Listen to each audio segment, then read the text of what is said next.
সময় কৃষ্ণ নামটি করতে হয়। তাহলে এই জগতের লোক শিবের পূজা কেন করেন? প্রশ্ন আসতে পারে। জগতের লোক কালী পূজা কিসের জন্য করা হয়? এই জন্য শাস্ত্রগ্রন্থের মধ্যে পাওয়া যায় যে মার্কেন্ডীয় পুরাণ, এই যে মার্কেন্ডীয় পুরাণের অন্তর্গত কি চণ্ডী, মহালয়ার দিন চণ্ডী পাঠ করা হয়। কে পাঠ করে জানেন তো? তার নাম কি বীরেন্দ্র কৃষ্ণ ভট্ট। সেই চণ্ডী পাঠের মধ্যে কি প্রমাণ পাওয়া যায়? ইয়া দেবী সর্বভূতেষু সর্বভূতেষু সংস্থিতা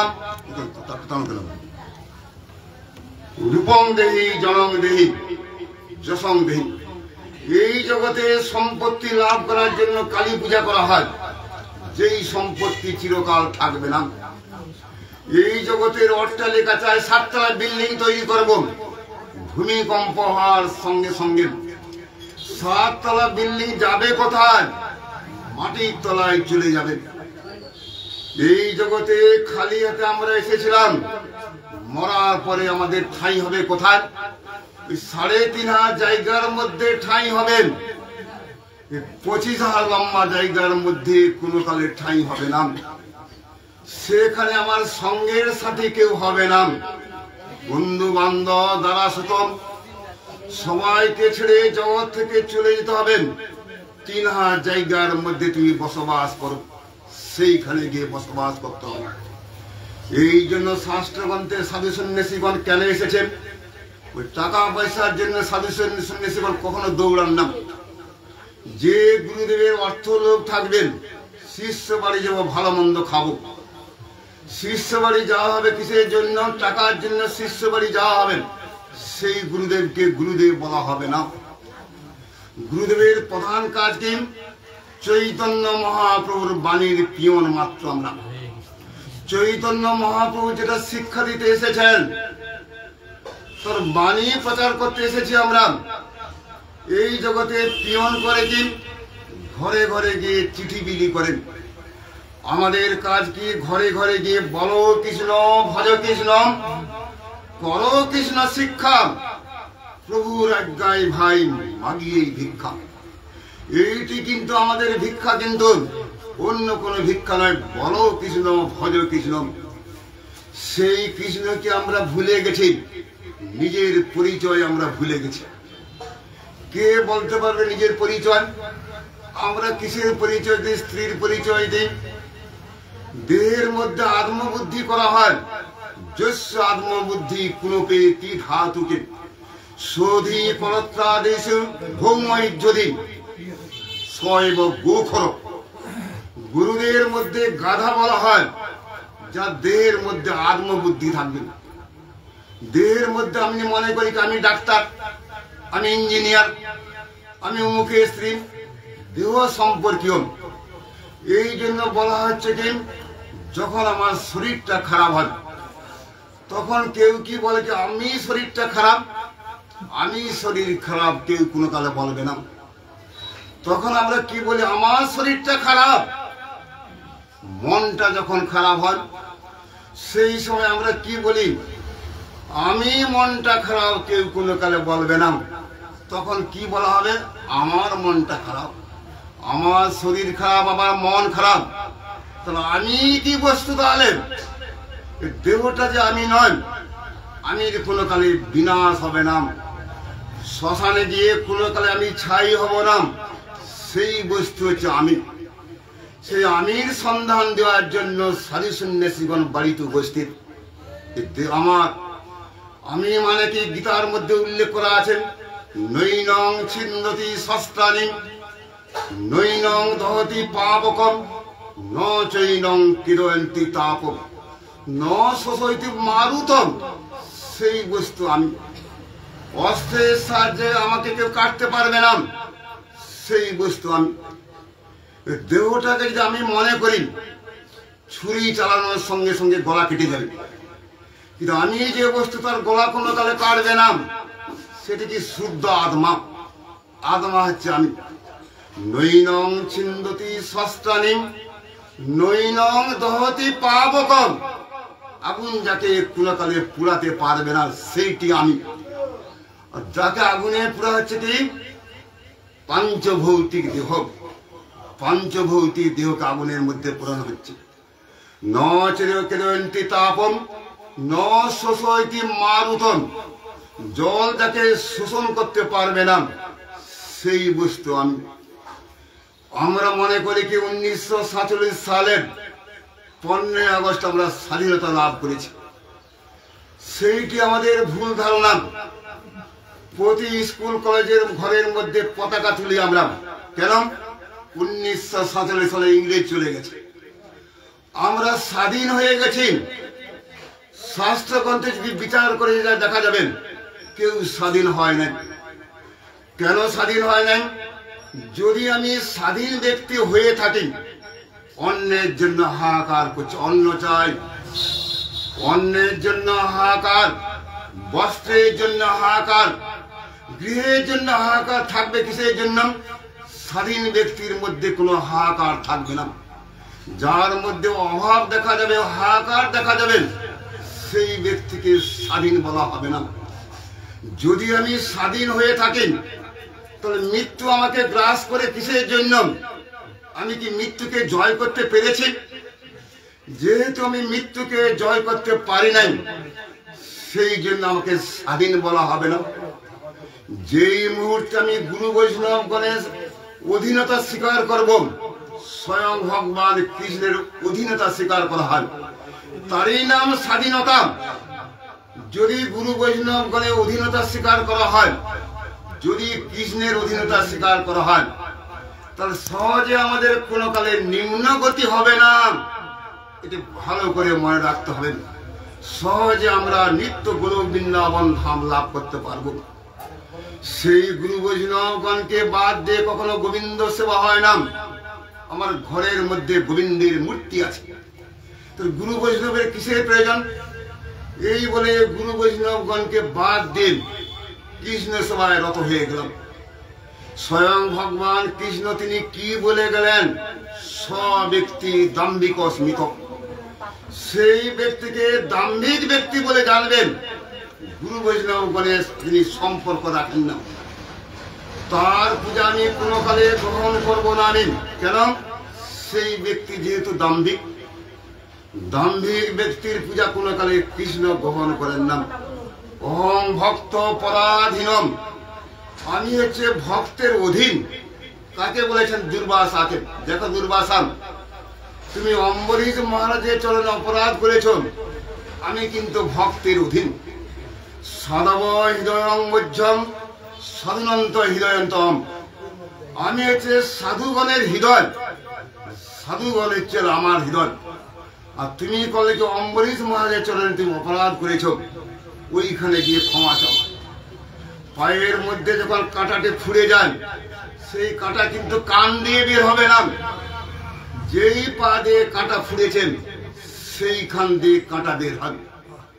যে গুরু চরণে অপরাধ করলাম, যে বৈষ্ণব চরণে অপরাধ করলাম, সেইখানে গিয়ে ক্ষমা চাইতে হয়, নতুবা উদ্ধারের কোনো পথ নাই আমাদের। সেই কাহিনী পাওয়া যায়। এই জন্য শাস্ত্রগ্রন্থে পরিষ্কার উল্লেখ করে দিয়েছেন গোবিন্দ ভজনটা ভালো করে করতে হয়। এই জগতে বিশাল সমুদ্রের মধ্যে দুটা কাঠ ভেসে যায়, দেখেছেন তো? সেই দুটা কাঠ ভাসতে ভাসতে ঢেউ যখন এসে যায়, দুটা কাঠ করে কি একসঙ্গে মিলিত হয়। আবার ঢেউ আসার সঙ্গে সঙ্গে কি দেখা যায়? সেই দুটি কাঠ কিন্তু বিচ্ছিন্ন হয়ে যায়, সেই দুটি কাঠ কখনো আর মিলিত হয় না। এই সংসারের মধ্যে যোগ বিয়োগের খেলা দেখা যায়। বিয়ে করার সঙ্গে সঙ্গে দুইজন হয়ে যাচ্ছে, স্ত্রী আসার সঙ্গে সঙ্গে। ছেলে যখন জন্ম হচ্ছে তখন দেখা গেল 3 জন, মেয়ের জন্মের সঙ্গে সঙ্গে 4 জন, নাতি পুতি জন্মের সঙ্গে সঙ্গে 5-6 জন হয়ে গেল, যোগ হয়ে গেল। বাবার মৃত্যুর সঙ্গে সঙ্গে কি হয়ে গেল? বিয়োগের খেলা। মায়ের মৃত্যুর সঙ্গে সঙ্গে বিয়োগের খেলা। যে জগতে যোগ বিয়োগের খেলা দেখা যায়, সেই জগতে কোনো কালে শান্তি পাওয়া যাবে না। সেই জন্য শান্তি যদি লাভ করতে চান, আমেরিকার মধ্যে সবচেয়ে ধনী দেশ আমেরিকা, জার্মান, লক্ষ কোটি কোটি টাকার মালিক তারা। একজন ছেলে 1000টা মেয়ের সঙ্গে মিশতে পারে, একজন ছেলে 1000টা মেয়ের সঙ্গে মিশতে পারেন, তারা সুখ পাচ্ছে না। অশান্তির আগুনে দাউ দাউ করে জ্বলে মরছে আমেরিকা। শান্তি চাই, শান্তি চাই। শুকরের মাংস খেয়ে, গরুর মাংস খেয়ে, মদ খেয়ে ডেনের মধ্যে পড়ে থাকতো, তারা জীবনে শান্তি লাভ করতে পারে নাই। সেই জন্য বলছেন, India guided by God can lead the whole world back to sanity. শুধু ভারতবর্ষেই পারে শান্তি স্থান দিতেন, অন্য কোথাও শান্তি পাওয়া যাবে না। সেই জন্য ভগবান কৃষ্ণ গীতার মধ্যে উল্লেখ করে গেলেন, যদি তুমি শান্তি লাভ করতে চাও, তমেব শরণং গচ্ছং সর্বভাবেন ভারতম তৎপশ্চাৎ পরাং শান্তি। শান্তি শব্দ পাওয়া যাচ্ছে, স্থানং প্রাপ্যসি শাশ্বতম। যদি শান্তি স্থানটি তুমি লাভ করতে চাও, গোবিন্দের চরণের মধ্যে শান্তি আছে। গোবিন্দের চরণের মধ্যে কি কোনো ভয় থাকবে না?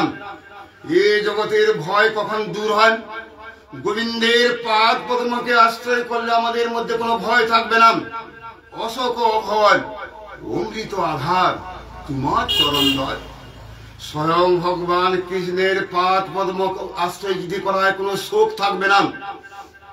এই জগতে বাবার যখন মৃত্যু হয়, বাবার নামে যদি কান্নাকাটি করি, বাবা কোনো কালে ঘুরে আসবে না। মায়ের নামে যদি কান্নাকাটি করা হয়, সে মা কোনো কালে ঘুরে আসবে না। এই জগতে যে চলে যায়, সে কোনো কালে ঘুরে আসে না।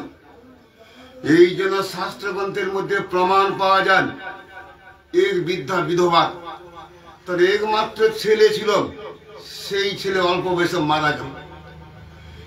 তখন বলে ছেলেকে কোলে নিয়ে ছেলেকে বাঁচাতে হবে। ছেলে যদি না থাকে বাঁচবো কাকে নিয়ে? মন্দিরে মন্দিরে ঘুরে বেড়াচ্ছে বৃদ্ধা। শেষকালে তিনি কোথায় গেলেন? গৌতম বুদ্ধের কাছে। আমি শুনেছি আপনার অগাধ ক্ষমতা। সেই সময় গৌতম বুদ্ধকে মাম, এই জগতে যারা চলে যায়, সেই ব্যক্তি কোনো কালে ঘুরে তো আসে না। এই জগতে যাদের মৃত্যু হয়, এও নাছড় বান্দাম, আমি নারী জাতি, এই আশ্রমের মধ্যে মাথা কুড়ে কুড়ে মরব আমি, যদি আমার ছেলেকে না বাঁচিয়ে দাও। গৌতম বুদ্ধ মহা বিপদে পড়ে গেলেন, তার ছেলেকে বাঁচাবো কি করে? এই জগতে কাউকে বাঁচানো যায় না। সঙ্গে সঙ্গে তিনি বলেন, মা একটা কাজ করো তো, যে গৃহের মধ্যে কখনো মৃত্যু প্রবেশ করে নাই, সেই গৃহ থেকে এক মুষ্টি সরিষা নিয়ে এসো, তোমার ছেলেকে আমি বাঁচিয়ে দেবো। সঙ্গে সঙ্গে বিধবা যে বাড়িতে যায়, আমার ঠাকুরদা মারা গেছেন, বাবা মারা গেছে, ছেলে মারা গেছেন, মৃত্যুহীন সংসার বলে জগতে কিছু নাই। প্রতিটা সংসারের মধ্যে মৃত্যু প্রবেশ করে গেছে কিনা? বিধবা তিনি ফিরে এলেন। সত্যি কথা তো, প্রতিটা সংসারের মধ্যে মৃত্যু অনিবার্য। দা হয়ে অমৃত দীক্ষা। সঙ্গে সঙ্গে গৌতম বুদ্ধের পায়ে পড়ে গেলেন, বাঁচাও, দীক্ষা দাও। এই যে শাস্ত্রগ্রন্থের মধ্যে যে প্রমাণ পাওয়া যায়, হরি ভজন করাটাই আমাদের বিশেষ দরকার। হরি ভজন করাটা প্রসেস থাকে, পদ্ধতি থাকেন, সেই পদ্ধতি যদি না মানা হয়। একটি ছেলে স্কুলে ভর্তি হতে যাচ্ছেন, আইন কানুন থাকে। এই জন্য যারা বৈষ্ণব যারা হতে যাবেন, প্রথম লক্ষণটা কি হবে? মাছ মাংস তো ছাড়তেই হবে। ভক্তি সিদ্ধান্ত প্রভুপাদ তিনি বলে গেলেন, আমি যদি চা খাওয়ার অনুমতি দেই, লক্ষ লক্ষ শিষ্য আমার দীক্ষা নিবে আমার কাছ থেকে। লক্ষ লক্ষ শিষ্যের কোনো প্রয়োজন নেই, আমি চা খাওয়ার অনুমতি দেব না। চায়ের মধ্যে আছে ক্যাফিন জাতীয় বস্তু, নেশা জাতীয় বস্তু। যদি এই জগতের নেশাটি হয়ে যায় আমাদের, গোবিন্দের প্রতি নেশা হবে কি করে? যদি গোবিন্দের প্রতি নেশা হতে চান, এই জগতের নেশাকে দূর করো। এই জন্য পান খাওয়া নিষেধ করা আছে। আমরা কীর্তনে একটু করে কীর্তন করা হবে, জাম্বুল রসালা আলেন তাম্বুল মশালা, অধরে তুলিয়া দেব কর্পূর তাম্বুলেন। বৃন্দাবনেতে দেখা যায় কি ব্রজের গোপীগণ কৃষ্ণকে পান খাওয়াচ্ছেন, স্বয়ং শ্রীমতী রাধিকা পান খাচ্ছে। তাহলে আমাদের পান খেতে দোষটা কোথায় আছেন? বৃন্দাবনে যে গোপীগণ কৃষ্ণকে পানটি খাওয়াচ্ছেন, চিদ বিলাস বৃদ্ধি, কৃষ্ণের প্রতি অনুরাগ বাড়ার জন্য। আর আমি যদি পান খাই, সংসারের প্রতি অনুরাগ বাড়বে। যেখানে সংসারের প্রতি অনুরাগ, যেখানে জড়বিলাস বৃদ্ধি হয়, সেই পানটি খেলে কিছু লাভ হবে না। সেই জন্য ভক্তি সিদ্ধান্ত প্রভুপাদ থেকে শুরু করে অষ্টাদশ পুরাণের অন্যতম পুরাণের নাম কি? ব্রহ্মবৈবর্ত পুরাণ। সেই পুরাণের মধ্যে একটা শ্লোক দেওয়া আছে, সেটা আমার নয়, ব্রহ্মবৈবর্ত পুরাণের শ্লোক। সেখানে কি উল্লেখ করা আছে? তম্বুলং বিধবা স্ত্রীনাং ব্রহ্মচারিণাং জ্যোতিনাং সন্ন্যাসিনাং চ ভক্তব্যং গো মাংস সুরাতিম। বিধবা স্ত্রী, সন্ন্যাসী, ব্রহ্মচারী, জ্যোতি যদি পান খান, গরু মাংস খাওয়া হয়, মদ খাওয়া হয়ে যায়। পান খাওয়া শাস্ত্র গ্রন্থের মধ্যে নিষেধ করা আছে। সেই পান খেয়ে দাঁত লাল করে আমরা কি অষ্টভর শুনতে যাচ্ছি। অষ্টভর শুনে কিছু লাভ হবে না। অষ্টভরের মধ্যে হরে কৃষ্ণ মহামন্ত্র কীর্তন করা হয়। কলিকালের কি বলা? তারক ব্রহ্ম নাম। যে নাম গ্রহণ করলে তারক ব্রহ্ম নামটা কেন বলা হয়? এই নামটি গ্রহণ করার সঙ্গে সঙ্গে ত্রাণ পেয়ে যায়। এই নামটি গ্রহণ করার সঙ্গে সঙ্গে জগতে জীব উদ্ধার পেয়ে যায়। সেই জন্য তারক ব্রহ্ম নাম। গুরুদেবের কাছে হরিনাম গ্রহণ করে নামটা জপ করতে করতে কি লাভ হয়? এইটি আমাদের লাভ হবে। চৈতন্য চৈতামৃতের মধ্যে উল্লেখ করা আছে পারক ব্রহ্ম নাম। শুধু তারক ব্রহ্ম নাম বললে হবে না, এর নাম কি? পারক। পারক মানে কি? কৃষ্ণ প্রেম লাভ হবে আমাদের। এই জন্য হরিনামটি গ্রহণ করা হয়। হরিনাম বাদ দিয়ে কখনো কৃষ্ণ প্রেম তো লাভ হবে না।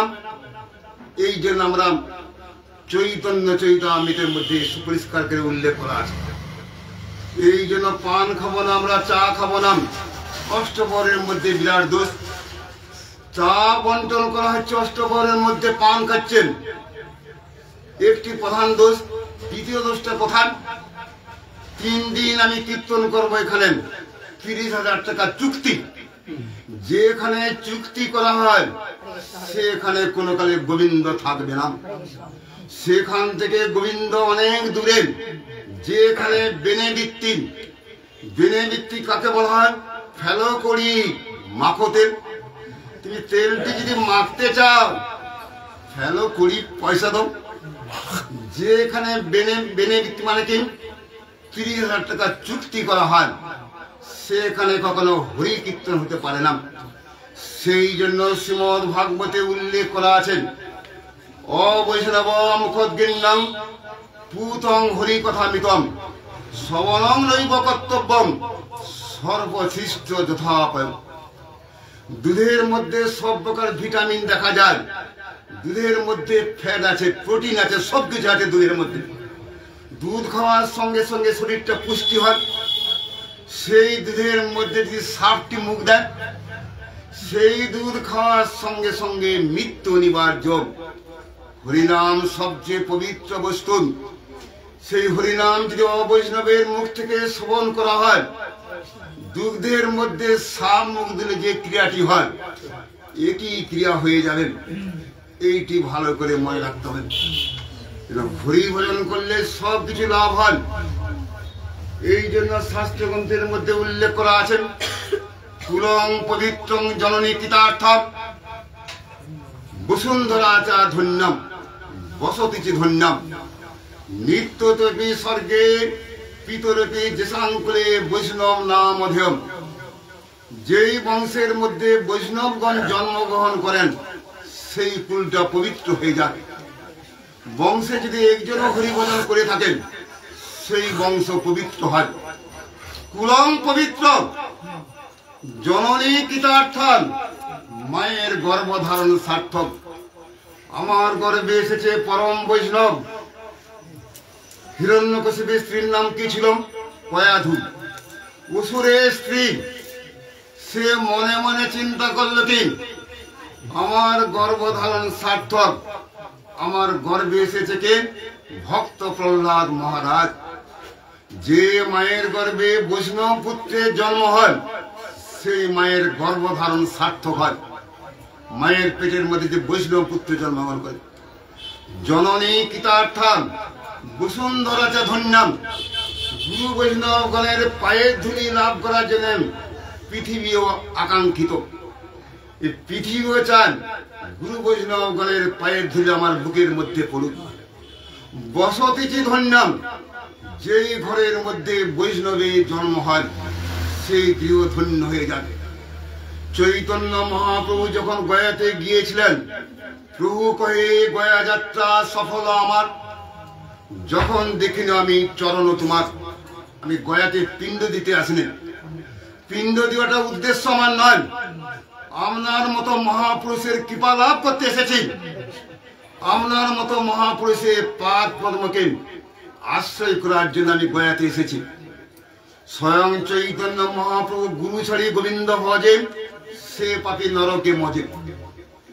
আশ্রয় লইয়া ভজে তারে কৃষ্ণ নাহিতে যে, আর সব মরে একাল। স্বয়ং চৈতন্য মহাপ্রভু তিনি গুরুকে আশ্রয় করলে, তার নাম কি? ঈশ্বর পরিপাল। গুরুকে আশ্রয় করার পরে গুরুদেব তিনি অপ্রকট হয়ে গেলেন। গুরুদেবের জন্মস্থানটা কোথায়? আমাদের সঙ্গে যারা পরিক্রমা করতে যায়, গৌড়মণ্ডল পরিক্রমা, চৈতন্য মহাপ্রভু গুরুদেবের জন্মস্থানটা আমরা দেখাই ওখানে দিন। তার নাম কি? ঈশ্বর ডোবা। তার নাম কি? চৈতন্য ডোবা বলা হয়। সেইখানে ঈশ্বর পরিবার তিনি অপ্রকট হয়ে গেছেন।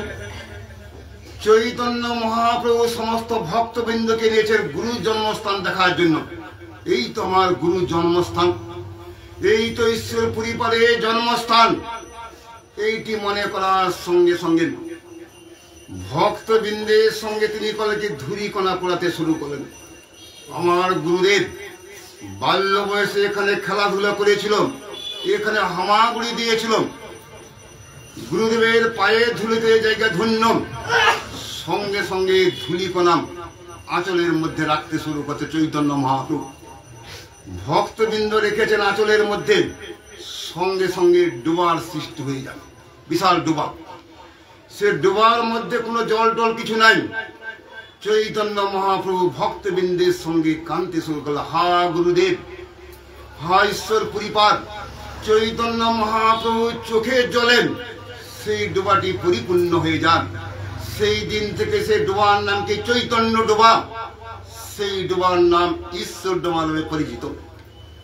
দেখুন, যদি কাঁদতে হয় গোবিন্দের নামে কান্নাকাটি করো।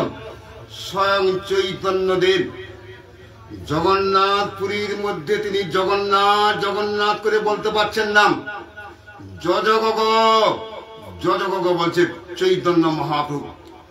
চৈতন্য মহাপ্রভু চোখের জল যেখানে পড়েছেন সেখানে পাষাণ গলে গেছে। হৃদয় পাষান্ত গল্ল না রে, আমাদের হৃদয়টা পাষাণ তুল্য হয়ে গেছেন। গোবিন্দের নাম করতে করতে ফোঁটা চোখের জল পড়ে না। যদি কাঁদতে হয়, চৈতন্য মহাপ্রভু শিক্ষা দিয়ে গেছেন, নয়নং গণদস্য ধারয়াম বদনং গদগদ রুদ্ধয়া গিরাম পুলকই বপু। তখন নাম গ্রহণে ভবিষ্যতি, গোবিন্দের নাম করার সঙ্গে সঙ্গে চোখ দিয়ে জল বেরোয়। গায়ের মধ্যে লোমগুলো আনন্দে খাড়া হয়ে উঠুক, তবেই তো গোবিন্দের নাম করা। সে গোবিন্দের নাম না করে জগৎ থেকে চলে যায়। কাহিনী বলি আমি, যাকে তাকে গুরু গ্রহণ করে যদি কৃষ্ণ ভজন করা হয় তাতে লাভ কিছু হয় না। গঙ্গা জল যদি পান করতে হয় গঙ্গার কাছেই যেতে হয়। যদি আমি মনে করি ঘরের সামনে পুকুরের জল, এটাও জল, ওটি জল, এই মনে করে পুকুরের জল পান করলাম, গঙ্গা জল পান হবে না। যদি মনে করি কি নদী আছে, কে যায় গঙ্গা জলের কাছে, নদীর জল পান করি, নদীর জল পান করলে গঙ্গা জল পান হবে না। যদি গঙ্গা জল পান করতে হয় গঙ্গা নদীর কাছে যেতে হয়। কেন আমরা গঙ্গা জল পান করতে যাচ্ছি? তার মেন কারণটা কি? গঙ্গা এসেছে কোথা থেকে? গোমুখ থেকে, গঙ্গোত্রী। গঙ্গোত্রী থেকে ঋষিকেশ এসে গেল, ঋষিকেশ থেকে হরিদ্বার, হরিদ্বার থেকে এলাহাবাদ, এলাহাবাদ থেকে কাশী, কাশী হয়ে নবদ্বীপ ধাম হয়ে শেষকালে গঙ্গা সাগর গিয়েছে কি গঙ্গা নদী। পরম্পরা, যে সম্প্রদায়ের পরম্পরায় থাকবে না, সম্প্রদায় থাকবে না, সেইখানে কিছু লাভ হবে না। এই জন্য শাস্ত্রগ্রন্থে উল্লেখ করা আছে। কৃষ্ণের কাছ থেকে মন্ত্র পেয়েছিল কে? ব্রহ্মাজি। ব্রহ্মার কাছ থেকে দেবর্ষি নারদ, নারদের কাছ থেকে পেলেন কে? বেদব্যাস, বেদব্যাসের কাছ থেকে সুখদেব গোস্বামী পাদ। পরবর্তীকালে গৌড়ীয় বৈষ্ণবগণের যিনি আচার্য মধ্যাচার্য, তার পরবর্তীকালে মাধবেন্দ্র পুরীপাদ, সেইখান থেকে পেলেন ঈশ্বর পুরীপাদ। সেইখান থেকে নিত্যানন্দ প্রভু, চৈতন্য মহাপ্রভু, অদ্বৈত আচার্য। পরবর্তীকালে জগন্নাথ দাস বাবাজি মহারাজ, ভক্তি সিদ্ধান্ত প্রভুপাদ। এইভাবে এসেছে, কিন্তু একটা গ্রামের পর একটা গ্রাম, একটা গ্রামকে ডুবিয়ে, একটা গ্রামকে ডুবিয়ে, বিভিন্ন গ্রামকে ডুবিয়ে এসেছে মন্ত্র। এই মন্ত্র বই পড়া মন্ত্র নয়, গুরু পরম্পরা থাকতে বাধ্য হবে। গুরু মানে কি? গুযুক্ত রূপ। গু মানে কি? অন্ধকারময় জগৎ। সেই অন্ধকারময় জগৎ থেকে আলোকময় জগতে যিনি নিয়ে যাবেন তাকে গুরু বলা হয়। অন্ধকারময় জগৎ কোনটিকে বলা হয়? যেই জগতে কৃষ্ণ ভজন নাই, যেই জগতে ভালো মন্দ খেয়ে থাকার বিচার, যেই জগতে গুরু বৈষ্ণবকে সেবা করা হয় না, সেই জগতের নাম কি? অন্ধকারময় জগৎ। সেই জগৎ থেকে আলোকময় জগতে নিয়ে যাবেন গুরুপাদ পদ্ম। আলোকময় জগৎ কোনটিকে বলা হয়? যেখানে গুরু বৈষ্ণবগণ থাকবেন, যেখানে কৃষ্ণ বর্তমান, সেইটি আলোকময় জগৎ। দীক্ষা শব্দের সহজ অর্থটা কি কে বলতে পারে? দিব্যং জ্ঞানং যতদ্দার পূজ্যাৎ পাপস্য সংখ্যাম। এইটিকে দীক্ষা বলা হয়। দীক্ষার সহজ অর্থটি কি? দিকযুক্ত সাপ, সেইখান থেকে দীক্ষা শব্দ এসেছে। দীক্ষা মানে কি? দিকের পরিবর্তন। মায়ার দিক থেকে কৃষ্ণের দিকে নিয়ে যাবে, তার নাম হচ্ছে দীক্ষা। দীক্ষা কানে মন্ত্র নেওয়ার পরে যে মায়ার জগতেই থেকে গেলাম, কানে ফু দেওয়াকে দীক্ষা বলা হয় নাই। কানের মধ্যে ফু দিলাম, সেদিকে দীক্ষা কোনো কালে বলা হবে না। যদি আমার কোনো পরিবর্তন না হয়, সেই এনে ভক্তি সিদ্ধান্ত প্রভুপাদ তিনি বারবার করে বলে গেছেন। গুরু দুটি লক্ষণ জানবে, ভাগবতে উল্লেখ করা আছে।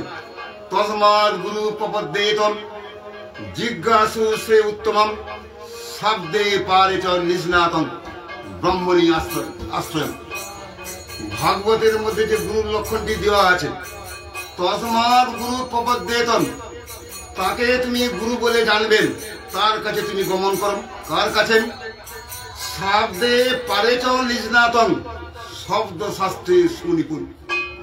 শাস্ত্রগ্রন্থ যার কণ্ঠস্থ, শাস্ত্রগ্রন্থে জানবে ভালো করে। এই প্রথম গুণ। আর দ্বিতীয় গুণটা কি? ব্রহ্মনিষ্ঠম। ব্রহ্মনিষ্ঠম কাকে বলা হয়? কৃষ্ণ ভজন বাদ দিয়ে অন্য কোন দেবতার পূজা করতে যাবে না। কৃষ্ণনিষ্ঠ হওয়া চাই গুরুদেব। এই জন্য শাস্ত্রগ্রন্থে যে এই দুটি গুণ যার মধ্যে দেখা যাবে, তাকে তুমি গুরু বলে জানবে। এই জন্য আমরা সাধন ভজন করে যাবো, হরিনামটা করতে করতে জগৎ থেকে চলে গেলে হোক। একটু কাহিনী বলে শেষ করছেন। এই কাহিনী কি? এই জগতে গোবর কোথায় দেওয়া হয় কে বলতে পারে? মাঠের মধ্যে কিন্তু গোবরটি দেওয়া হয়, যাতে কপি চাষটা ভালো হয়, ধান চাষটা ভালো হয়, লাউ চাষটা ভালো হয়। সেই জন্য মাঠের মধ্যে কিন্তু গোবরটি দেই আমরা। যদি মাথার মধ্যে কারো গোবর থাকেন, সেই ব্যক্তিকে কি বলা হবে? গোবর গণেশ। মূর্খ ব্যক্তিকে গোবর গণেশ বলা হয়। যদি আমাদের মাথার মধ্যে যদি গোবরটি থেকে যায়, তাহলে কিন্তু বিদ্যা কিছু হবে না। গোবরটা থাকবে কোথাও? মাঠের মধ্যে গোবর থাকা দরকার। গোবর গণেশ। সে চাইলে যে আমি আই বুড়ো হয়ে গেছে, বয়স্ক হয়ে যাচ্ছেন, আমাকে বিয়ে করতে হবে। অনেকদিন তো সংসার করলাম, বিয়ে করি। এইটি মনে করার সঙ্গে সঙ্গে বিয়ে করার শখ শিখেছে। নদীর ওপারে কিন্তু মেয়ের ঘর, সে চাইলে বিয়ে করতে নদীর ওপারে যেতে হবে। নদী যখন ওপারে যাওয়ার লগ্ন থাকেন, মায়েদের যখন বিয়ে হয় লগ্ন একটা থাকে, রাত্রি 11টা সন্ধ্যা 12টার সময় লগ্ন থাকে, সেই লগ্নে কিন্তু বিয়ে দেওয়া হয়। গোবর গণেশ যখন নৌকার মধ্যে উঠেছে, নৌকা ছাড়া নদীর উপরে যাব কি করে, নৌকার মধ্যে উঠে গেছে, বর যাত্রী উঠেছে। বর যাত্রীগুলো খুব মদ খেয়েছে তারা। নাবিক যিনি নৌকাটাকে বেয়ে নিয়ে যাবেন তিনি কি করেছেন, গাঁজা টেনেছে, ভালো করে মদ খেয়ে চোখটা লাল করে ফেলেছে। নৌকা তিনি বাইতে শুরু করে, নৌকা বাইছেন নৌকা বাইতে সকাল হয়ে গেল, সূর্য উঠে গেছে। আরে মাঝি, ছেলের তো আর বিয়ে হবে না, যেইখানে নৌকাটা ছিল সেইখানে নৌকা থেকে গেছেন, নৌকা এখানে ঘুরপাক খেয়েছে। বাবু, আমি একটু গাঁজা টেনেছিলাম, চোখটা লাল হওয়ার জন্য যে খুঁটির মধ্যে নৌকাটা বাঁধা আছে দড়ি দিয়ে, সে দড়ি খুলতে ভুলে গেছেন, নগর তুলতে ভুলে গেছেন। নগর যদি না তোলা হয় নৌকা কিন্তু এক জায়গাতে ঘুরপাক খাবে। নগর মানে কি, যে গুরুদেবের এই জগতের প্রতি আসক্তি থেকে গেছেন, যে কখনো নগর তুলে নাই, সেইখানে কিন্তু নৌকা মানে কি নিদেহ, মানব দেহকে নৌকা বলা হচ্ছে। এই মানব দেহকে নিয়ে যাবে কোথায়, ভব নদীর ওপারে। কৃষ্ণের সঙ্গে আমাদের সম্বন্ধ হবে। কে নিয়ে গেছে, গুরু কর্ণ ধারণ। স্বয়ং গুরুদেব তিনি যে মদ খায়, গাঁজা খায়, সেই গুরুকে আশ্রয় করলে নদীর উপরে যাওয়া যাবে না, তাকে আশ্রয় করলাম। লগ্ন কিন্তু ফুরিয়ে গেল, লগ্ন বিয়ে হলো না, আইবুড়ো নাম থেকে গেল গোবর গণেশ। সে গোবর গণেশ বিয়ে করতে চেয়েছিল, বিয়ে করতে পারলো কি, কেন, লগ্ন ফুরিয়ে গেল। এখানে লগ্ন কোনটিকে বলা হয়, দুর্লভ মানব জন্ম। দুর্লভ মানব জন্ম যদি লগ্ন যদি ফুরিয়ে যায়, যদি কুকুর জন্ম লাভ করি, গাধা জন্ম লাভ করি, সেই লগ্নেতে কখনো কৃষ্ণ ভজন হবে না, কৃষ্ণ ভজন হবে না। লগ্নের মধ্যে কৃষ্ণকে বিয়ে করতে হবে, কৃষ্ণের সঙ্গে সম্বন্ধ আনতে হবে। এই জন্য লগ্ন যখন পেরিয়ে যায় আর হবে না কৃষ্ণ ভজন। যেই জন কৃষ্ণ ভজে সে বড় চতুর। চতুর ব্যক্তি কৃষ্ণ ভজন করতে করতে চলে যান। সে মনে করে কি বেশি দিন বাঁচবো না, যেহেতু এই জগতে চিরকাল থাকবো না, সেই নামটি করতে করতে জগৎ থেকে চলে গেলে বাঁচি আমরা নিত্য বাসস্থানের সন্ধান করার জন্য। এই জন্য চৈতন্য মহাপ্রভু যে বাণী, সেই বাণী সবাইকে মেনে চলতে। একটা বেলা হয়ে গেছে, আগামীকাল এবার নিশিগঞ্জে থাকবো আমরা। পরের দিন যাবো মাথা ভাঙার কাছে। ওই মাথা ভাঙা ছাড়ছে না, জোর মাথা না করছিলাম, আমি বলছি পরে অন্য জায়গায় পরবর্তীকালে করবো। এই 9 তারিখে মাথা ভাঙার কাছে বাসুদেব প্রভু মাসা, ওইখান থেকে যাবো দিনহাটা। 2-3 দিন প্রোগ্রাম করে আসবো। কোথায়, ওই কমলপুর বাসা যেতে হবে। এই ফলাকাটায় প্রোগ্রামটা ঠিক করছিলাম, কমলপুর রাগ করার জন্য বাধ্য কমলপুর বাসায় যাবো। তারপরে দিন পিকনিকটি করে 13 তারিখে পিকনিক হবে ওখানে। এই পিকনিকের লোক হয়, কিন্তু ভালোই লোক হয়, প্রায় 1000-এর মতো কাছাকাছি লোক হয়। ওই পিকনিক শেষ করে কোচবিহারে একটা প্রোগ্রাম করো মাত্র। আর পরবর্তীকালে যে 10 দিন বাকি থাকবে আমার, 10-15 দিন পরবর্তীকালে করবো। আলিপুরদুয়ারে বাকি থাকবে অনেকগুলো, রঘুনাথ গ্রামে বাকি থাকবে, কোচবিহারে বেশ কটা বাকি থাকবে, ওগুলো পরবর্তীকালে করা হয়। এটা অনেকদিন বেরিয়েছি আমরা, 15-20 দিন হয়ে গেল আমার। আর পরে দক্ষিণবঙ্গে গেলে প্রোগ্রামটা বেশি হয় আমার। দক্ষিণবঙ্গে মেদিনীপুর 24 পরগনা, ওটা কমপক্ষে 1.5 মাস 2 মাস প্রোগ্রাম করি ওখানে, 1.5 মাস 2 মাস বেশি। এখানে কীর্তন করে সময় নিল। এমনি দেবে করতাল আছে,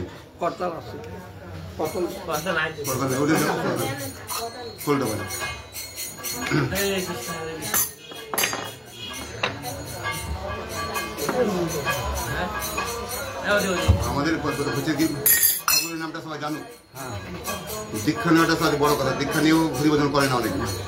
তার চেয়ে বড় জিনিসটা কি, কৃষ্ণ যে ভগবান প্রভু আমাদের জীবের স্বরূপ হয়, কৃষ্ণের নিত্য দাস, এইটা ভালো করে জানো।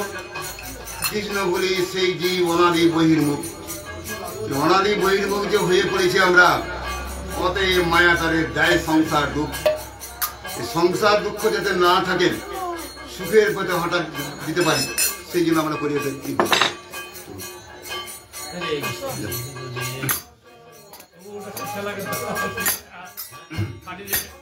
জয় রাধা মাধব